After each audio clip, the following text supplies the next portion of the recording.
এই সেই ঐতিহাসিক গান্ধী ময়দান। বিহারের প্রাণকেন্দ্র এই গান্ধী ময়দান। ব্রিটিশ আমলে এই ময়দানের নাম ছিল পাটনা লন। ব্রিটিশ সেনা তখন এখানে প্যারেড করছে। যখনই বিহারে আসতেন তখনই এই ময়দানে সভা করতেন মহাত্মা গান্ধী, এবং এখান থেকেই তিনি ভারত ছাড়ো আন্দোলনের ডাক দিয়েছিলেন। এখান থেকে তিনি ডাক দিয়েছিলেন করেঙ্গে ইয়া মরেঙ্গে।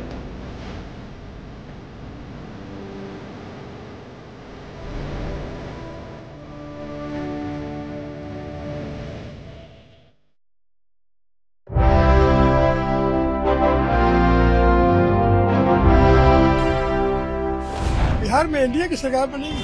बिहार में इस बार बदलाव होने वाला है। बिहार में इस बार जो है हर हाल में महागठबंधन आ रही है।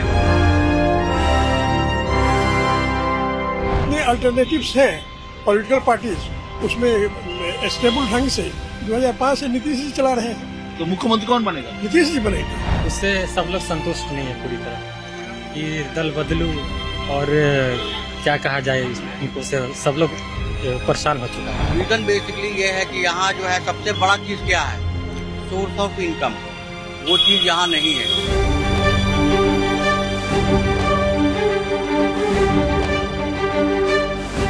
बिहार में बहुत सारे काम हुए हैं। 2005 के बाद लगातार जो है सो बिहार की अस्मिता नीतीश जी के चलते बची। देखिए बाजी कभी भी पलट सकता है, क्योंकि इस बार अपोजिशन पार्टी भी तो बहुत दोनों करा है, क्योंकि जनसुराज भी है इस बार बहुत ताकतवर लग रहा है, लेकिन देखिए क्या होता है। प्रशांत जी को नहीं, जो ऐसा है जो एनडीए को हराए हम उसको वोट दें। तेजस्वी को अभी कुछ दिन और मेहनत करना चाहिए, अच्छे हैं।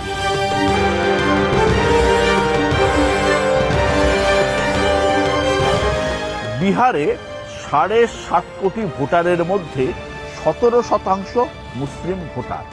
পশ্চিমবঙ্গে বিধানসভা নির্বাচনে মুসলিমরা এককাট্টা হয়ে ভোট দিয়েছিল তৃণমূল কংগ্রেসকে। বিহারে কিন্তু তা হয়নি। মুসলিমরা প্রধানত বিহারে আরজেডি, কংগ্রেস বা লেফটের ভোটার। কিন্তু গত বিধানসভা নির্বাচনে এই মুসলিম ভোটে ভাগ বসিয়েছিলেন আসাদউদ্দিন ওয়েসি। তার ফলে অনেকগুলো সিট জিতে গিয়েছিল বিজেপি। ओवैसी साहब मेरे मित्र हैं, लेकिन मेरा उनको सुझाव है बिना मांगा हुआ कि आप हैदराबाद संभालिए, हैदराबाद अपना किला बचाइए, बेकार सीमांचल में आकर और कंफ्यूजन पैदा मत कीजिए। अगर आप हैदराबाद अपना संभाल लिए होते, अगर तेलंगाना में मुसलमानों का भला कर दिए होते तो यही बढ़िया होता। उनको हैदराबाद में रहने दीजिए।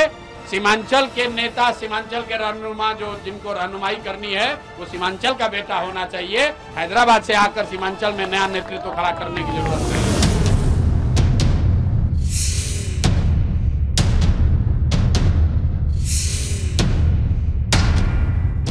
বিহারের পশ্চিমবঙ্গ ঘেঁষা যে জেলাগুলো রয়েছে সেগুলোকে সীমাঞ্চল বলা হয়।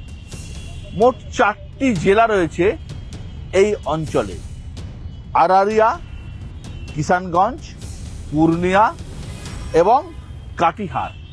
এই 4টি জেলায় মুসলিম ভোটের সংখ্যা সব থেকে বেশি, 50 থেকে 70%। মোট 24টি বিধানসভা রয়েছে এই এলাকায়। গতবার হায়দ্রাবাদ থেকে উড়ে এসে আসাদউদ্দিন ওয়েসি 5টি আসন জিতেছিলেন এখান থেকে। আর ওয়েসি আর আরজেডির ভোট কাটাকাটিতে বিজেপি বেশ কয়েকটা আসন পেয়েছিল। এবারের ভোটে কংগ্রেস এবং আরজেডি টার্গেট করছে যেন এখানে ভোট কাটাকাটি না হয় এবং মাইনরিটি ভোট যাতে তাদের ঝুলিতে আসে। পাশাপাশি বিজেপি চেষ্টা করছে ভোট কাটিয়ে এই এলাকা থেকে কয়েকটা সিট বার করতে। এবারে এসআইআরে এই সীমাঞ্চল এলাকা থেকে সব থেকে বেশি ভোটারের নাম কিন্তু বাদ গিয়েছে। सीमांचल का ये इलाका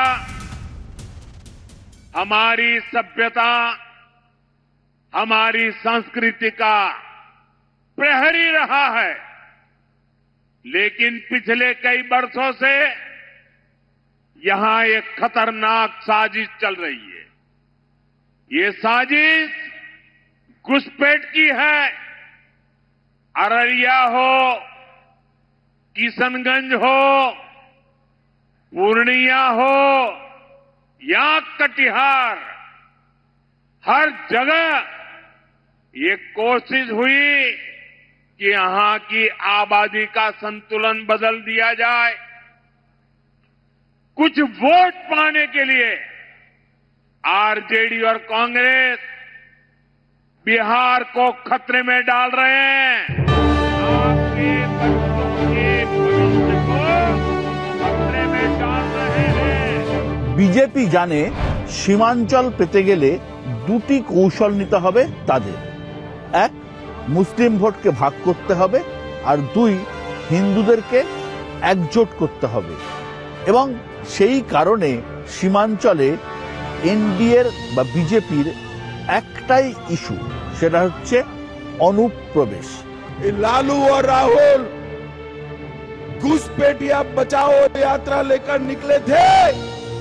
मैं आज राहुल बाबा को कहने आया हूं, देश में जितनी घुसपैठिया बचाओ यात्रा निकालनी है निकाल दो। हम देश से चुन कर घुसपैठिए को बाहर निकालने का काम करें। এবারের বিধানসভা ভোটে 4টে মাত্র মাইনরিটি ক্যান্ডিডেট দিয়েছে জেডিইউ, বিজেপির সহযোগী দল। বিজেপি একটিও দেয়নি। আর একটি ক্যান্ডিডেট দিয়েছে এলজেপি অর্থাৎ চিরাগ পাসওয়ানের। অর্থাৎ বার্তা কিন্তু পরিষ্কার। বিজেপির এই যে একটা ক্ষমতা লোভী, একটা ক্ষমতার যে একটা বিরাট অহংকার, ক্ষমতা দখলের জন্য মরিয়া, এইটা কিন্তু লোকে বুঝেছে। বিহারের লোকে বুঝেছে, এটা আমি আপনাকে বললাম। ওই 101-এ 49 বিজেপিটাকে লোকে চিনতে পারছে যে বিজেপি মানে কারা, কিভাবে তারা কি করতে চাইছে, বিহারকে পেছনে ঠেলে দিতে চাইছে। আবার যেখান থেকে বিহার বেরিয়ে এসছে মন্ডল কমিশনের পরে, আপনার কি কোথাও মনে হয় যে বিহারে বিজেপি যে যে স্টেটে শরিকদের ঘাড়ে চড়ে ক্ষমতায় বা শরিকদের সহযোগিতায় ক্ষমতায় এসেছে, শরিকদের কি পরে খেয়ে ফেলেছে, এবং খোলাখুলি বলে গেছে। এখানেও কি নীতিশকে দায়ী করতে পারে? দায়ী করতে পারে। এখানে বলে গেছেন জেপি নাড্ডা, তিনি বিহারে এসে খোলাখুলি বলে গেছেন 2 বছর আগে যে ভারতবর্ষে একটাই পার্টি থাকবে, ভারতীয় জনতা পার্টি। বাকি সমস্ত আঞ্চলিক দলগুলোর সময় ফুরিয়ে আসছে। আর অমিত শাহ তার সাথে যুক্ত করেছেন অমিত শাহ কথাটা, যে আমরা 5 বছরের জন্য আসিনি, আমরা 50 বছর রাজত্ব করবো এই দেশে। তাহলে এমন একটা পার্টি যে গোটা ভারতবর্ষে মাৎস্যন্যায়ের মতো বড় মাছ ছোট মাছকে খেয়ে ফেলে, তাহলে সেখানে ছোট ছোট পার্টিগুলোকে খেয়ে ফেলবো, ছোট ছোট জাতিগুলোকে খেয়ে ফেলবো।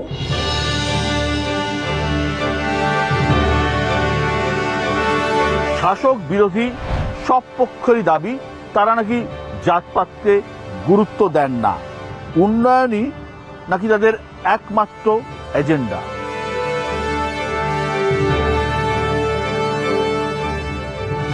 कि हमने शुरू से ही समाज के सभी तबकों का विकास किया है, चाहे हिंदू हो, मुस्लिम हो, अपर कास्ट हो, पिछड़ा हो, अति पिछड़ा हो, दलित हो, महादलित हो, सभी के लिए काम किया गया है।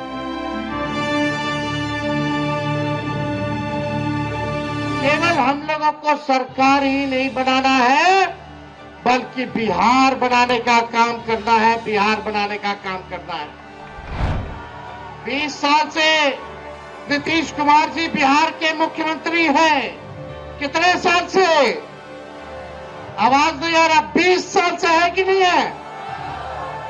और 11 साल से नरेंद्र मोदी जी प्रधानमंत्री है कि नहीं है? सकरा को कुछ कारखाना मिला है क्या? कोई अच्छा अस्पताल मिला होगा, कोई बढ़िया विश्वविद्यालय मिला होगा, लोगों को सरकारी नौकरी रोजगार मिला होगा? नहीं मिला, कुछ नहीं मिला। বিহারে উচ্চবর্ণের লোকজন মানে ব্রাহ্মণ, কায়স্থ, ভূমিহার, রাজপুত এরা ভোট দেন বিজেপিকে। এই হিন্দু উচ্চবর্ণের ভোটের সংখ্যা মাত্র 10%। বিজেপি এবার বিহারে লড়ছে 101টি আসনে।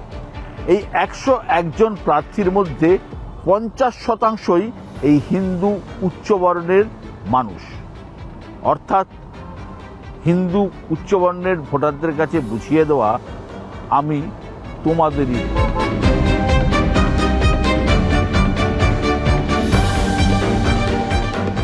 অত্যন্ত পিছিয়ে পড়া শ্রেণী বা এক্সট্রিম ব্যাকওয়ার্ড ক্লাস ইবিসি ভোটারদের একটা বড় অংশই নীতিশ কুমারকে ভোট দেন। তার দল জেডিইউ লড়ছে 101টি আসনে। এই 101টির মধ্যে 25টি আসনে লড়ছেন এই ইবিসি ক্যান্ডিডেটরা। नरेंद्र मोदी जी सिर्फ नफरत बांटना जानते हैं। हिंदुस्तान की जनता को, भाइयों को एक दूसरे से लड़ाने का काम करते हैं। एक धर्म को दूसरे धर्म से लड़ाते हैं, एक जात को दूसरी जात से लड़ाते हैं।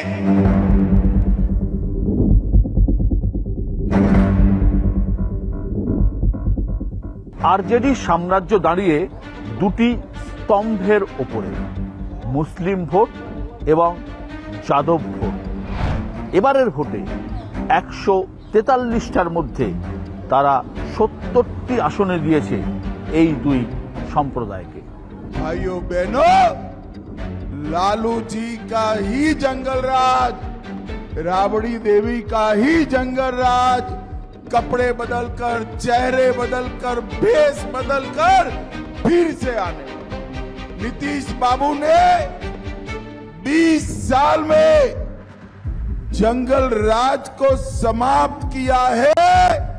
अब समय आया है नीतीश जी और नरेंद्र भाई ने बिहार को पूर्ण विकसित राज्य बनाने का, पूर्ण विकसित राज्य। जंगल राज दिल्ली में है। नरेंद्र मोदी और अमित शाह ने देश में जंगल राज लागू कर रखा है।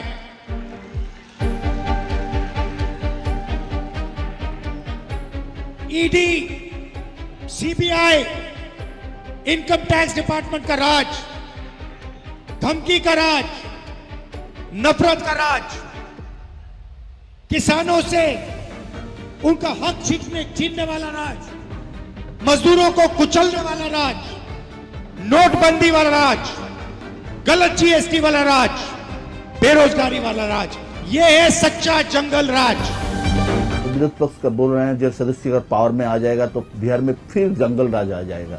नहीं, जंगल राज तो 20 साल पहले जिसकी बात लोग करते हैं वो इस गुंडा राज से बेहतर था। 53,000 से ज्यादा हत्याएं हो चुकी नीतीश जी के राजपाट में, और अब इससे खराब कुछ हो नहीं सकता है। भगवान भरोसे बिहार के लोग हैं। अभी आपने देखा 2-3 घटनाएं जो घटी बीच चुनाव में, कत्लेआम हुआ। मेरा आपका सबका चुनाव आयोग के निर्देशानुसार गाड़ी चेक होता है, सब जगह होता है, और 50 राइफल लेके लोग दूसरे के गांव में पहुंच के हत्या कर दी। तो यहाँ गुंडा राज स्थापित है। सब लोग राम भरोसे, भगवान भरोसे। बीजेपी, भाजपा और जेडीयू बोल रहा है राहुल गांधी मछली पकड़ रहे हैं जो सीरियस चुनाव। राहुल गांधी जी गरीबों और वंचितों को मुख्य धारा में शामिल करना चाहते हैं, और कांग्रेस पार्टी की शुरू से ये पॉलिसी रही है। वो गरीब किसानों के साथ खड़े हैं, वो मजदूरों के साथ खड़े हैं, वो छात्र नौजवानों के साथ खड़े हैं, वो जो गरीब तबका है, मछुआरा समाज है, उनके साथ खड़े हैं। इस बात को, ये कोई नई बात नहीं है। कभी मोची के साथ आपको दिखेंगे, कहीं टायर पंचर बनाने वाले के साथ दिखेंगे। तो राहुल जी की राजनीति तो हमेशा से यही रही है, कांग्रेस पार्टी की राजनीति यही रही है।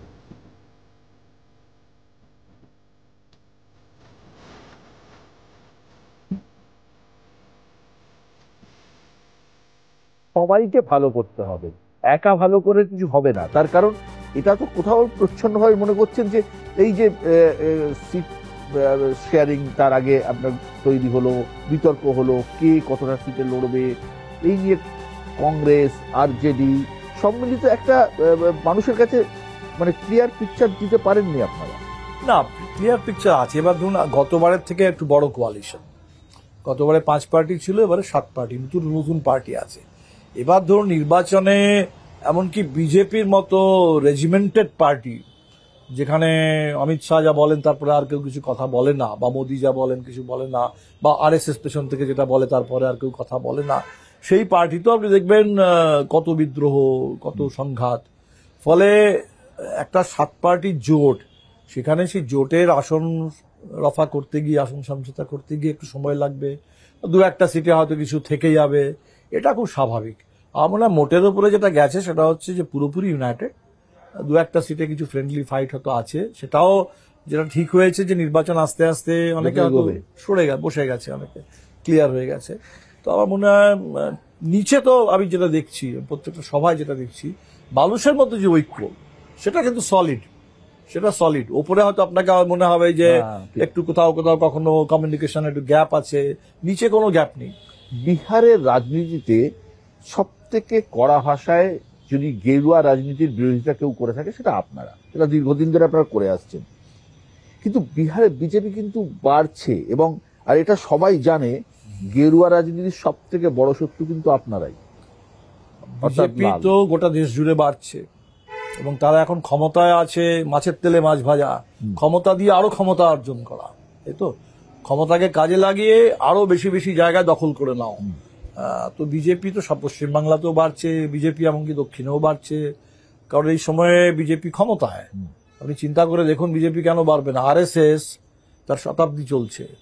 আমি সেদিনকে সর্দার প্যাটেলের যেদিন 150 দুটো প্রতিষ্ঠা হয়েছিল, 1925 আপনি লেফট ছেড়ে দিন, আমি বলছি যে সর্দার প্যাটেলের যেদিনকে 150তম জন্মবার্ষিকী ছিল, গোটা দেশ জুড়ে সবাই সর্দার প্যাটেলকে স্মরণ করছিল। তো সেদিন আমি দেখলাম যে সর্দার প্যাটেল ভারতবর্ষের প্রথম হোম মিনিস্টার, এবং গান্ধী হত্যার পরে যে কথাটা কেউ আজকাল মনে রাখে না, নিষিদ্ধ করছেন। এবং নিষিদ্ধ করার সময় উনি দুটো কথা বলেছিলেন।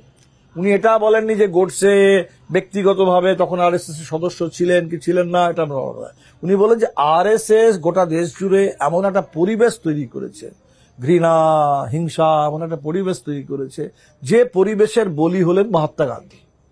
এবং উনি বলছেন যে একটা সদ্য স্বাধীন একটা দেশ, সেই দেশে RSS কে যদি ব্যান না করা হয়, ফ্রিডম উইল বি ইম্পেরিলড, স্বাধীনতা বিপন্ন। একটা স্বাধীন দেশে, সদ্য স্বাধীন দেশে 1948-এ উনি এই কথাগুলো বলছেন। তো সেখানে আমার মনে হয় 100 বছর পরে আজকে হাইজ্যাক করে নিয়েছে। আজকে দেখুন RSS এর শতাব্দী, RSS পালন করুক, কিছু ভালো কথা করুক, সরকার করছে ডাক টিকিট জারি, সরকার সেখানে নতুন করে কয়েন চালু করছে। যেখানে Sardar Patel first home minister RSS কে ব্যান করছেন, সেখানে আজকে হোম মিনিস্ট্রি সবকিছু ওদের হাতে। ফলে দেশে তো একটা বড় পরিবর্তন ঘটে গেছে। তো বিজেপি বাড়ছে, বাড়বে, জোর করে বাড়ার চেষ্টা করছে। কিন্তু আমার মনে হয় বিজেপিকে এতদিন লোকে চিনত না, বিজেপিকে লোকে চিনতেও শুরু করেছে। এই চেনাটা খুব দরকার। অনেক সময় ওই বই পড়ে চেনা যায় না, ইতিহাস পড়ে চেনা যায় না, RSS তখন কি ছিল চেনা যায় না। এখন যখন লোকে হারে হারে টের পাচ্ছে, যেমন ধর বিহারে বিজেপি কি, লোকে হারে হারে টের পাচ্ছে যে বিজেপি মানে হচ্ছে ক্ষমতা দখলের জন্য এমন একটা মরিয়া প্রচেষ্টা যে গোটা দেশে কোনো ক্ষমতা ছাড়বে না। মহারাষ্ট্র করেছে, গোটা দেশে পুরো ক্ষমতা আমার চাই, আর পুরো দেশের সমস্ত রাজনীতির জায়গায় অসুবিধা কি আছে? অসুবিধা কিছু নেই, কিন্তু আমি বলছি পুরো ক্ষমতা চাই, একদম নিশ্ছিদ্র ক্ষমতা চাই। আর ক্ষমতা এই কারণে চাই যাতে দেশের পুরো সমস্ত কিছু আমি আদানির হাতে তুলে দিতে পারি।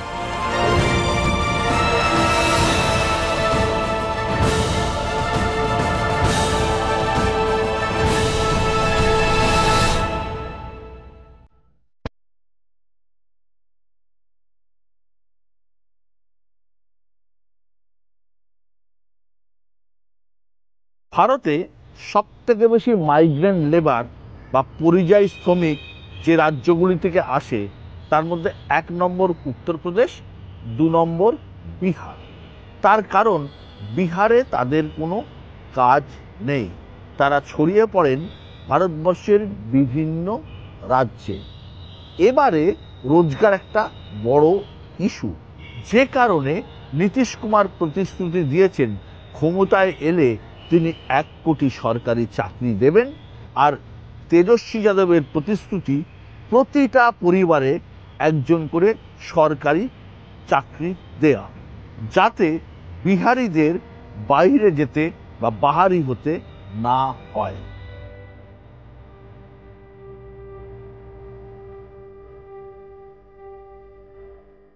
आपको नीतीश कुमार जी ने देश का मजदूर बना रखा है। क्या आप पूरी जिंदगी मजदूरी करना चाहते हो? क्या आप हर प्रदेश में मजदूरी करना चाहते हो? बिहार के लोग देश के हर प्रदेश में दिखाई देते हैं। क्या करते हैं बिहार के लोग? मजदूरी करते हैं। पुल बनता है, फ्लाईओवर बनता है, अस्पताल बनता है, यूनिवर्सिटी कॉलेजेस बनती हैं, आप बनाते हो। टनल बनती है, आप बनाते हो। बड़ी बड़ी इमारतें बनती हैं, मुंबई में, कर्नाटक में, बेंगलोर में, तेलंगाना में, आपकी मेहनत से बनती है। ये बिहार के लोग बुर्बक नहीं हैं, यहाँ के नेताओं ने, व्यवस्था ने हम लोग को बुर्बक बना दिया है। लड़ाई सीधा एनडीए और जनसुराज में है, मोदी जी में और जनसुराज में है, एनडीए और बिहार के युवाओं में है। तय बिहार को करना है कि बिहार का लड़का गुजरात में जाकर मजदूर बनेगा कि बिहार में अपने पैर पर रोजी रोजगार करेगा। बिहार का चुनाव में इस बार नया सुरमा आ गया, प्रशांत किशोर। देखिए, प्रशांत किशोर जी ने, देखिए एक चीज बात बड़ा समझने की जरूरत है। बिहार में नीतीश कुमार जी ने एक स्टैंडर्ड स्थापित कर दिया है। क्या है कि पर्सनल लाइफ में आपको अपनी इंटीग्रिटी दिखाना होगा। इसके पहले नहीं था।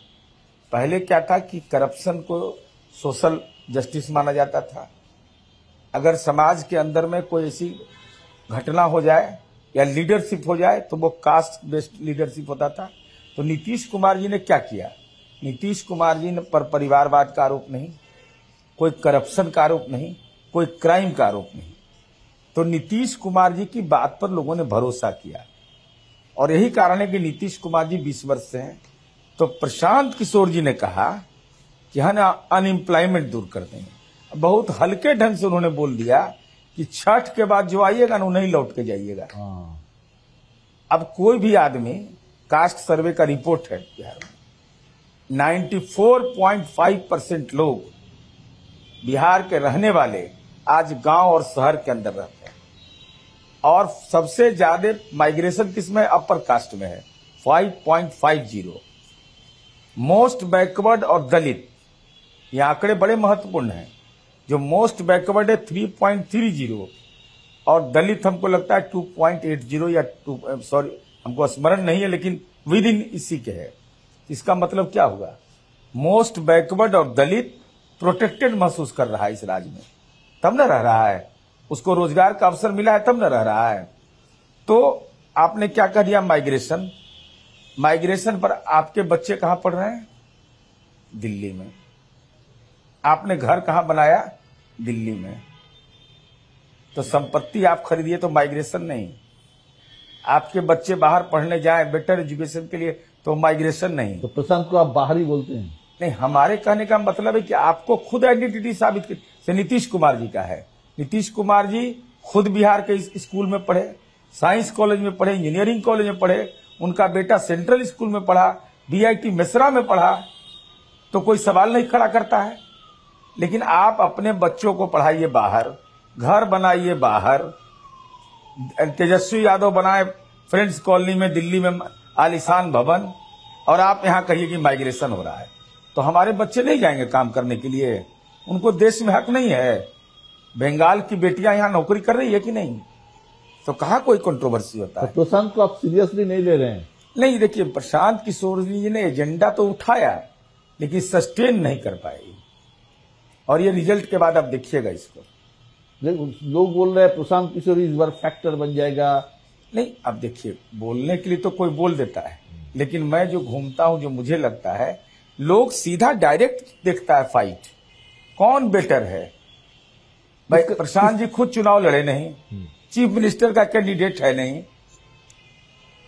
तो आप वोट के लिए जाइएगा तो क्या बोलिएगा क्या अनएम्प्लॉयमेंट दूर कर देंगे, हम माइग्रेशन नहीं होने देंगे, तो पूछेगा ना आपसे। तो डायरेक्ट फाइट हो रहा है जेडीयू वर्सेस आरजेडी।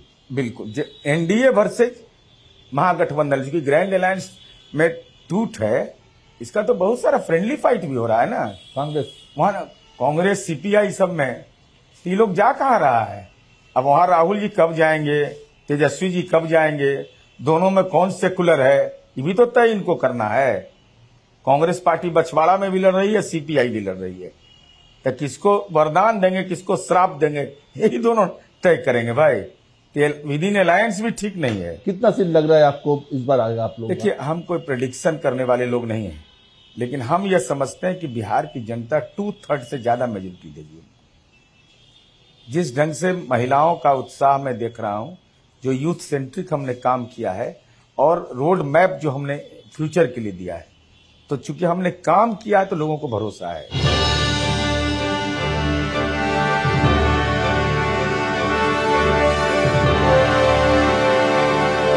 आप लोग ये बोल रहे हैं कि अगर अब सत्ता में आ जाएगा तो हर घर में एक नौकरी, 30,000 रुपया, इतना पैसा आएगा कहां से? जिस सवाल को आज हमारे विरोधी उठा रहे हैं, ये 2020 में जब तेजस्वी जी ने कहा था 10 लाख नौकरी देंगे, तो कहा था कि कहां से पैसा आएगा। आज भी तेजस्वी जी कह रहे हैं कि जिस घर में सरकारी नौकरी नहीं होगा वहां एक सरकारी नौकरी हम देंगे। ये सारा ब्लूप्रिंट खाका तैयार है। कुछ ही दिन में तेजस्वी जी सारे चीजों का प्लानिंग जो किए हैं सब बताएंगे जनता को, और जो जो तेजस्वी जी ने वादा किया है एक एक कर पूरा करेंगे। ये सरकार आज 10,000 महीना चुनाव के समय दे रही है, रेवड़ियां बांट रही है सौगात। 200 यूनिट बिजली फ्री का तेजस्वी जी ने वादा किया तो सरकार ने 125 यूनिट बिजली फ्री कर दिया। ये तो सरकार तो नकल कर रही है तेजस्वी जी का, 20 वर्षों में तो नहीं किया था। अब 1 करोड़ नौकरी का वादा कर रही है सरकार, एनडीए घोषणा कर रही है, अब कहां से पैसा लाएगी? तो वो घोषणा करते हैं एनडीए वाले तो उस पर सवाल नहीं उठते, तेजस्वी जी करते हैं तो कहते हैं कहां से। इसका मतलब है उनको नौकरी नहीं देना है, उनको काम नहीं करना है, सिर्फ जुमलेबाजी करना है। तेजस्वी जी ने काम किया है, काम करेंगे। फैमिली का जो लड़ाई है, तेज प्रताप का जो ये भय है, ये कितना असर पड़ेगा? देखिए, ये हर परिवार में जो लोग आज ये सवाल खड़े कर रहे हैं उनको पहले अपने परिवार में देखना चाहिए। ये फैमिली मैटर है, परिवार के लोग बता रहे हैं, ये राजनीति से इसको दूर रखा जाना चाहिए। बिहार की जनता अपना फ्यूचर तेजस्वी जी में देख रही है। उम्मीद है, आशा है तेजस्वी जी बिहार को बदलेंगे, बिहार को बचाएंगे, बिहार में नौकरी लाएंगे। काम किया था, काम करेंगे, इसलिए जनता का दिल तेजस्वी यादव जी ने जीता है, भरोसा, विश्वास, आशीर्वाद प्राप्त किया।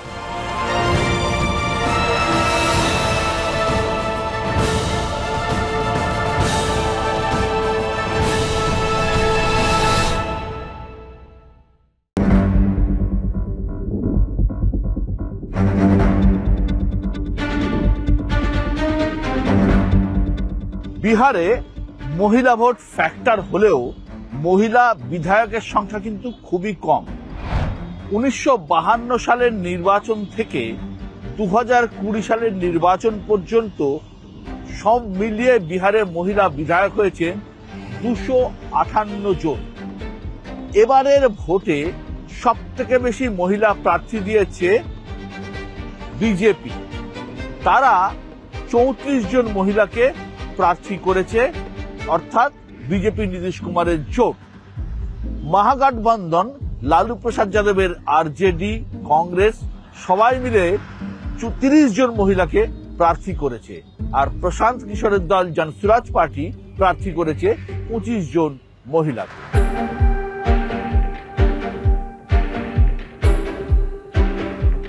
মহিলা তো সত্যি সত্যি অনেক বেশি দেওয়া উচিত ছিল, কিন্তু আমি এই জন্যই বলি যে মহিলা রিজার্ভেশনটা দরকার।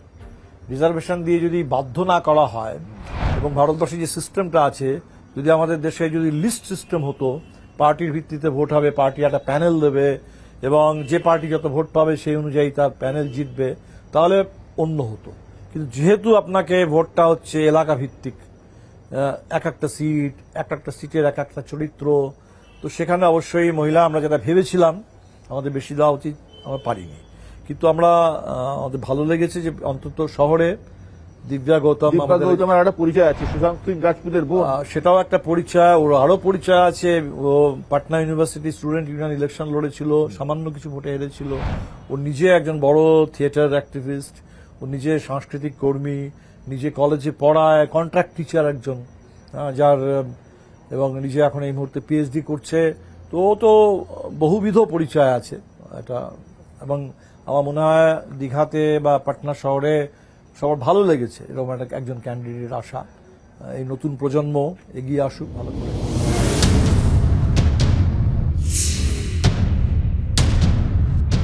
বিহারের রাজনীতিতে নীতিশ কুমারের প্রধান শক্তি মহিলা ভোট। 2005 সালের পর থেকে একাধিকবার শিবির বদলেছেন নীতিশ কুমার, কিন্তু মহিলা ভোট নীতিশের হাত কিন্তু ছাড়েনি।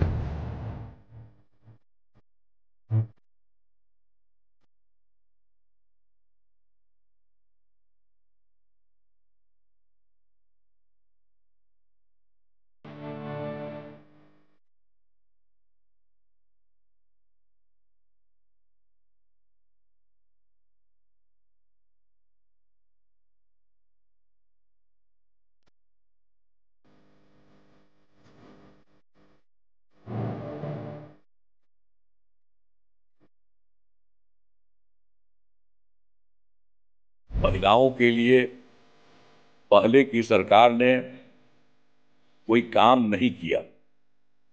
हमने अब महिलाओं को इतना सशक्त बना दिया है कि वे अब किसी पर निर्भर नहीं हैं और अपने परिवार और बच्चों के लिए सब काम कर सकती हैं।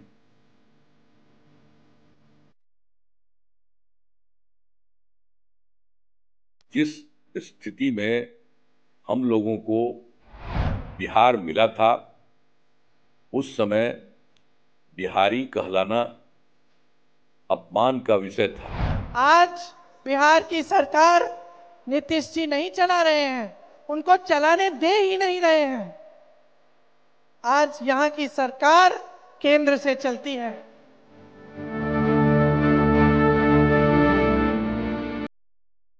बिहार में 20 सालों से एक ही सरकार चल रही है और ये सरकार जैसे जैसे साल बीतते गए वैसे वैसे बिहार से चली ही नहीं। जो बड़े बड़े निर्णय होने हैं वो केंद्र में होते हैं, प्रधानमंत्री जी करते हैं, गृह मंत्री जी करते हैं। आज बिहार में बिहार के अपने मुख्यमंत्री का भी सम्मान नहीं है। आप सब सम्मान देते हो लेकिन केंद्र सम्मान नहीं देता। जो भाजपा की सरकार है और जो एनडीए की सरकार यहां बिहार में चल रही है, वो आज आपके वोट को खतरे में डाल रही है। आप ये मान बोल रहे हैं नीतीश कुमार जी चीफ मिनिस्टर बन गए, सही है, लेकिन शुरू में जब स्टार्ट हुआ था तब तो ये बीजेपी की तरफ से अनाउंसमेंट नहीं हुआ था, बाद में अनाउंसमेंट हुआ है। तो ये क्यों नहीं कोई नहीं है ना? नहीं ऐसा नहीं है। हम लोग का एनडीए का पहले आपको बैकग्राउंड बता देता हूँ। एक अन्य मार्ग में मीटिंग हुई सारे डिस्ट्रिक्ट प्रेसिडेंट का। उस दिन अनाउंस हुआ कि अपनी आइडेंटिटी हम लोग खत्म करेंगे, एज एनडीए रहेंगे। उसके बाद डिस्ट्रिक्ट वाइज एनडीए कॉन्फ्रेंस हमने किया। उसमें यह बोला गया कि नीतीश कुमार जी के नेतृत्व में चुनाव लड़ा जाएगा। उसके बाद असेंबली वाइज हम लोगों ने किया, पूरे बिहार के 243 असेंबली सेगमेंट में किया। तो ये तो वेल अंडरस्टूड है, इसमें कहीं कोई, मैं बता रहा हूं, फिर मैं रिपीट कर रहा हूं कि नीतीश कुमार जी की जब तक इच्छा होगी तब तक चीफ मिनिस्टर हो ही रहेंगे। तबीयत ठीक है? अरे बिल्कुल तबीयत ठीक है, नहीं तो मौसम खराब होने पर भी नीतीश कुमार जी कैसे रोड से जा रहे थे? और तेजस्वी जी टेक ऑफ नहीं किए हेलीकॉप्टर तो घर में आराम कर रहे थे। ऐसी जवानी तो आग लग जाए जो पानी पड़ने पर, मौसम बिगड़ने पर मन का मिजाज बदल जाए कि चलो अब आराम करेंगे। नीतीश कुमार जी एक दिन नहीं बैठे हैं, चुनाव में नहीं, इसके पहले भी आप देखिएगा, अगर अस्वस्थ हो गए तब बुखार सर्दी हुआ तो अलग बात है, सबको होता है, वो सबको होता है। नीतीश कुमार जी का 100% और एक एक मिनट का इस्तेमाल करते हैं नीतीश कुमार जी।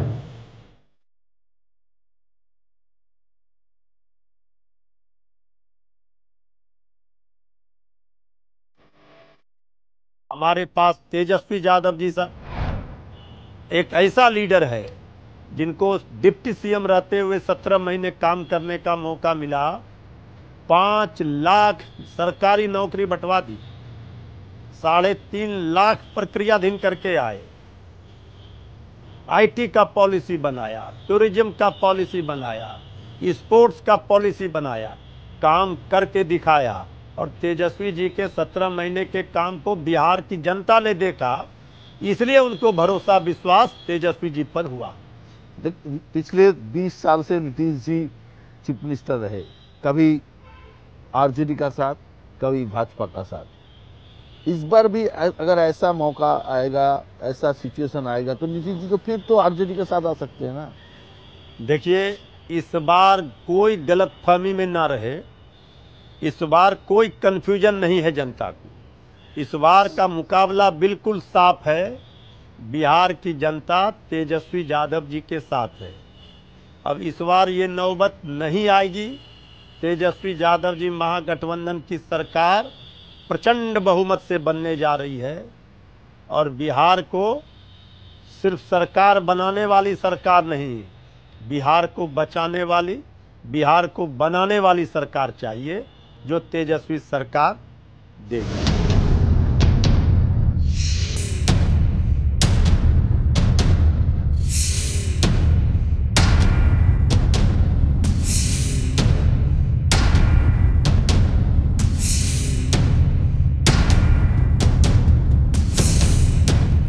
इस बार 50-50 सीट पे लड़ रहे हैं आप और जेडीयू, आप लोग बीजेपी और जेडीयू।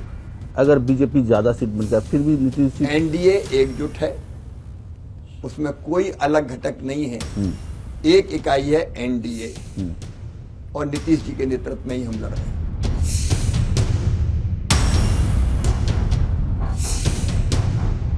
तेजस्वी के मन में एक दर्द है, एक पीड़ा है। तेजस्वी बेरोजगारी को हटाना चाहता है, गरीबी को हटाना चाहता है, महंगाई को खत्म करना चाहता है, बिहार से पलायन को खत्म करना चाहता है और अपराध मुक्त, भ्रष्टाचार मुक्त बिहार बनाना चाहता है, बिहार को नंबर 1 बनाना चाहता है।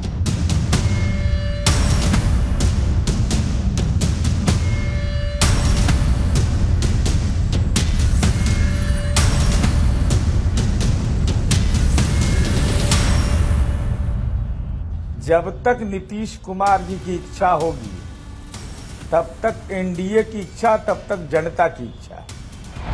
नीतीश कुमार जी से लव करिए या हेट करिए, इग्नोर नहीं कर किया जा सकता। এখন মুশকিল হচ্ছে ঈশ্বর বৃদ্ধ হচ্ছেন, কথা কম বলছেন। এনডিএর ইস্তাহার প্রকাশের দিন আমরা দেখলাম 26 সেকেন্ডের একটা ছোট্ট প্রেস কনফারেন্স, একটিও কথা বললেন না নীতিশ কুমার, তার মুখে শুধুই হাসি। আর এ নিয়েই কটাক্ষ করছে বিরোধীরা। বিরোধীদের বক্তব্য নীতিশ মানসিক স্থিতি হারিয়েছেন এবং ভোটে জিতলে বিজেপি নাকি মুখ্যমন্ত্রী করবে না নীতিশ কুমারকে। আর এইসব বলেই নীতিশ কুমারের ভোট ব্যাংকে থাবা বসানোর চেষ্টা করছে বিরোধীরা।